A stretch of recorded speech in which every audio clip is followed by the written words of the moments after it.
Yo. What's going on, man?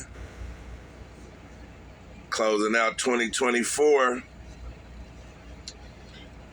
First, want to send a little bit of salutations to each and all. Peace and blessings. Hope everybody is in a righteous state of thinking. As best you can. I guess that would be the best way to say that. We all have a lot of things going on in our life.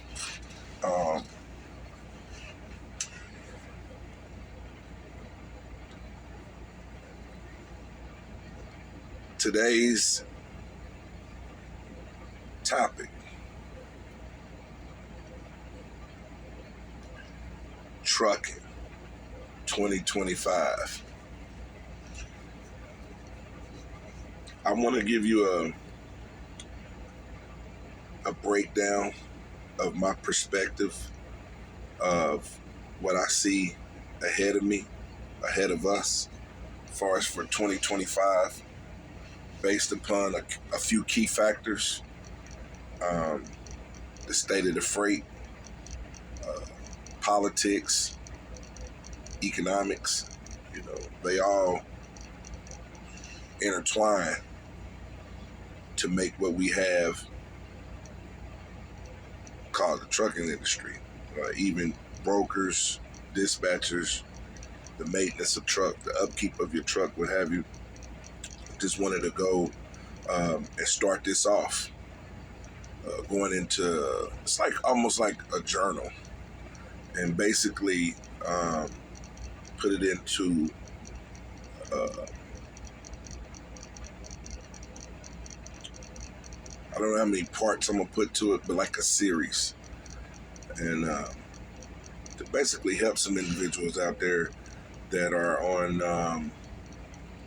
the journey of being a truck driver, being an owner operator, lease, or even a company driver. I've been all.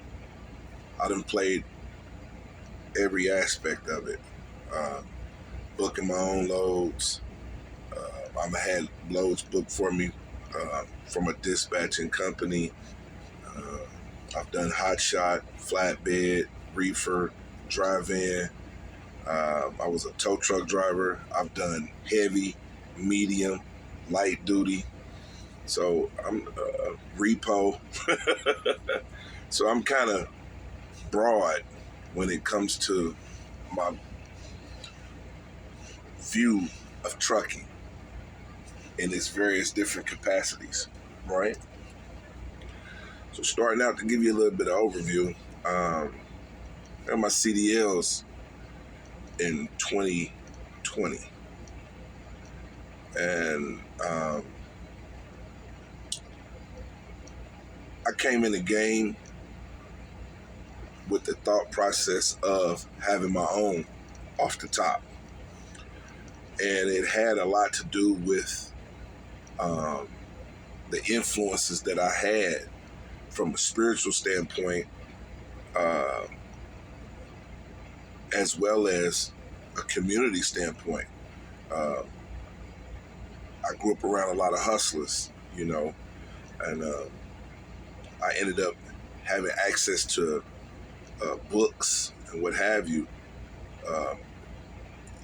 through that journey because I was incarcerated. So when I got incarcerated, the spiritual side came into play, and I had ones that influenced me with the do for self thinking. And so with me getting into the trucking business, I applied that, wanting to work for myself. I didn't believe, and I still don't, that there's anything wrong with working for yourself. I actually believe that is the purest form of freedom, is to be able to do for self. But with that being said, to do for self, you must be equipped with a lot of the necessary information that you need to be successful. And a lot of times, speaking for myself, we come into situations without doing our homework. We be so gun-ho to get out there and have our own and do our own thing, and to be able to show ones that, oh man, I got my own truck, or I got my own business, I got my own authority, that we miss key information that is necessary to be successful in any industry. This is just entrepreneurship 101. It's not, exclusively just to the trucking business, having a trucking business. This is across the board, being an entrepreneur, period. Corporate America to the streets. When you're in the streets, you want to know the lay of the land. Competition, product, So those same rules apply in the trucking world. Gotta do your homework, gotta do some research. And like I said, like I previously stated, that a lot of us don't do that. We don't do our due diligence. We don't take the time out to really research the industry. There's a 3-part component to this. You enter it, right? Once you say, this is which direction I'm trying to go in, you enter. That's a form of entering. Then once you get into it, you have to become familiar. The only way you're going to become familiar is through study, observation, right? Observation. You got to pay attention to what's going on, the trends, technology, all that, the rules and regulations. How can you function at a competent level if you don't know the rules and regulations? These are some of the things that we lack in our pursuit of entrepreneurship in any industry. We don't do our homework, just not due diligence. So, with that being said,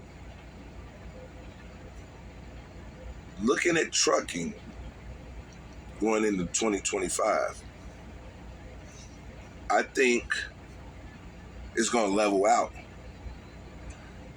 As we all know, that it was an influx of people chasing a get-rich-quick scheme. Everybody, for a few years, during the pandemic era, everybody was jumping out there to buy a truck. Everybody wanted their own authority, whether it was a semi or whether it was a box truck, whether it was high shot. Everybody was trying to jump in the trucking game because everybody was looking for the new hustle that was going to get them rich. And a lot of people made money. I made money. I came through that process too. I came through that time frame as well. I remember when I was running lows for Amazon, and they was paying. I was going from North Carolina, from the Amazon distribution centers up in Charlotte to out here in Texas. They was paying. I mean, paying. And I was, And I'm going to speak on that. We're going to get to that down the road. And the good, the bad, and the ugly in regards to that. But staying on course, a lot of people jumped into the game and they didn't really know anything. So what happened was oversaturated market. It's too many trucks, not enough. Once everything kind of went down, COVID was over, there wasn't a demand for freight like it was, recession, all this stuff that started transpiring with our political system and everything, stuff started getting tight. So what you're seeing going into 25 now is a lot of trucking companies tapping out, filing bankruptcy, what have you. And if you look back, this is the significance of history. You always have the opportunity to be able to reflect upon the mistakes, the successes, and the failures in the past. So, you look at some of these companies and you start getting the intel on them, and, when they were successful, when they failed, start looking at the financial records and what have you. Did they grow too fast? Did they buy too many trucks, too many employees, all that? You start looking at all these type of factors. Then you get to understanding why it tanked. And that's what happened with a lot of people during that COVID time frame. People was jumping out there. I know individuals that took the most ridiculous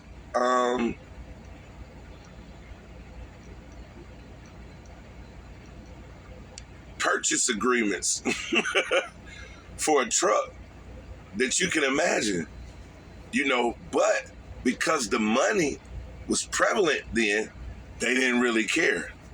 They wasn't looking down the road and saying, nah. What if?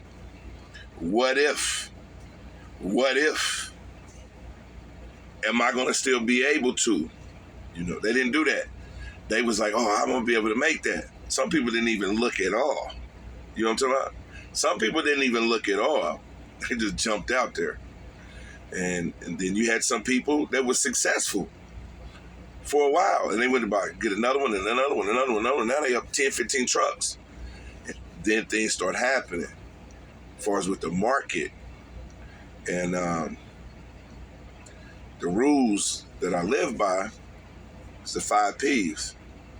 Proper preparation prevents poor performance. Did you catch that? Proper preparation prevents poor performance. When you utilize those 5 principles of proper preparation prevents poor performance, there's no way that you should lose, because you have done the things that are necessary to maintain. Being able to see out ahead is one of the strongest things that you can possess as an entrepreneur. As an entrepreneur, being able to see, it's like forecasting, being able to see way out in front of you. If it's going to hit a curve, it's going to keep straight, or it's going to tank. It's going up, But like I said, to be able to do this, you have to stay in the loop of what's going on in the world. As truckers, do we spend more time on social media dealing with stuff about entertainment, or do we spend more time talking on the phone to our significant others, so forth and so on? What is it that you are doing to perfect your craft? What is it that you are doing to enhance the likelihood of your success? Are you basing everything on one thing, or are you utilizing one thing to open up several other things? And if that is the case, right? If that is the case, then discipline and understanding from your significant others, right, is necessary. This is my suggestion going into 2025. And you say, why, man, AD, why you putting that out there like that? Because this is the facts. You know, just being dependent upon trucking, the way things is looking, ain't the way to go. This is my perspective on 2025. You need multiple hustles. You need something that's consistent, right? That's going to generate consistent income, but you're going to have to be able to take that income and invest it into other things, whether it's cryptocurrency, IT, right? Social media, podcasting, what have you, content creator, stocks, bonds, as I said, real estate. But to do this, it's discipline. You really have to discipline yourself to say, I'm not going there. I'm not doing that. I'm not spending this. I'm not woo, woo, woo, woo, woo. It's the only way. You got to stay focused on the prize.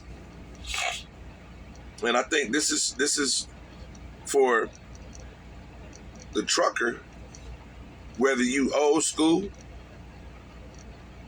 you a journeyman, right? You a master trucker, you a journeyman, or you a new guy, you an apprentice, right? This is the forecast for 2025. What are you going to do to consolidate your future, right? In this trucking industry, what are the things that you can do?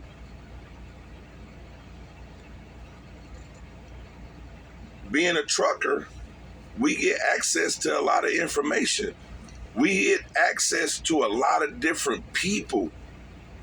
We see a lot of stuff that other people don't get the chance to see because we traveling to and fro, right? How are you going to utilize that? I was told that your network, right? People, places, and things. Your network is your net worth. It's your resources. It's your capital. It's everything. It's your information. It's game there. That's knowledge. Excuse me. Right? How are you utilizing that? That's the mission going into 2025. A lot of us out here complaining about, the state of trucking and whatever. What are you going to do to checkmate that? What steps are you willing to take to prevent those casualties from being a reality in your life? That's the mission for today's trucker going into 2025. How can I prevent myself from being like so many others? Doing my homework. Knowing what's going on in the industry. Why is it going right? Why is it going left? Why is it up? Why is it down? Is this a time to spend? Is this a time to save? Is this a time to grow? Is this a time not to? I don't need no employees. I don't need to go get no more trucks. I just need to focus on me. Or, I got this contract. I do need trucks, but not this many. I'm not just going to jump out there and set myself up for failure. And that's what happened to a lot of people. They said a fool and his money shall soon depart. Did you catch that game? It was slicked in a can of Lucas oil. They said a fool and his money shall soon depart. Why? Not properly prepared. It's the facts. So, I just wanted to breathe on y'all a little bit, and we're going to continue to go on. We're going to make this into a series where, weekly we drop a little bit of information from my perspective, from my point of view, and give y'all a little bit of insight into some of the things that I'm doing to prevent myself, my family, from being a casualty of war. Because that's what it is. It is definitely a casualty of war. If you're not properly prepared, you can't be mad at nobody but yourself. If you choose to live above your means and that turns into a calamity, who is to blame? One thing you learn, and I'm going to close on this, man. Think about this, man. In trucking, in school, in trucking school, man,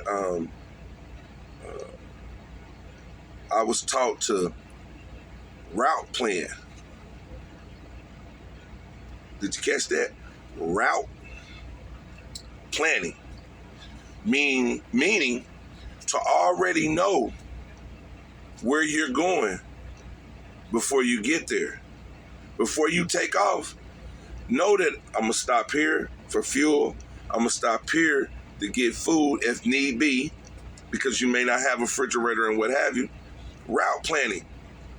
That conserves your time. You don't waste your time. I was just having this conversation last night with one of the fellow drivers from the company that I work for. He was in Fort Worth last night, and he been driving for like 5 months, brother out of Houston.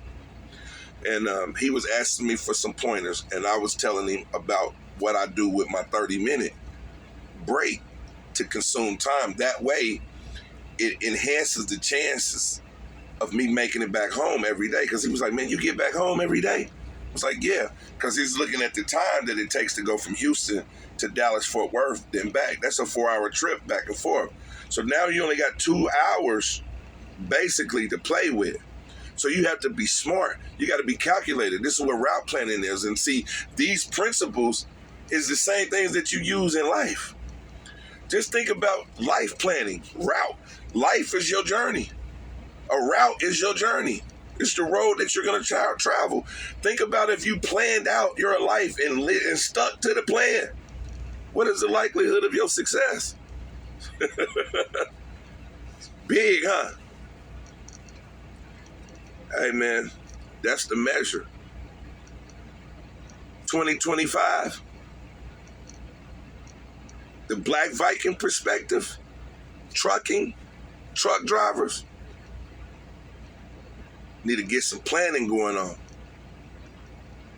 Route planning. So we got to really start taking into consideration the stuff, the jewels that's being dropped in the particular industry that we're in. We can't even see the game, and we supposed to be utilizing it every day. These are fundamental principles of life. That if you receive it and start applying it to every aspect of your life, do you understand the success you're gonna have? That's the measure. Like, share, subscribe. Black Viking 2025. That's my measure. Peace.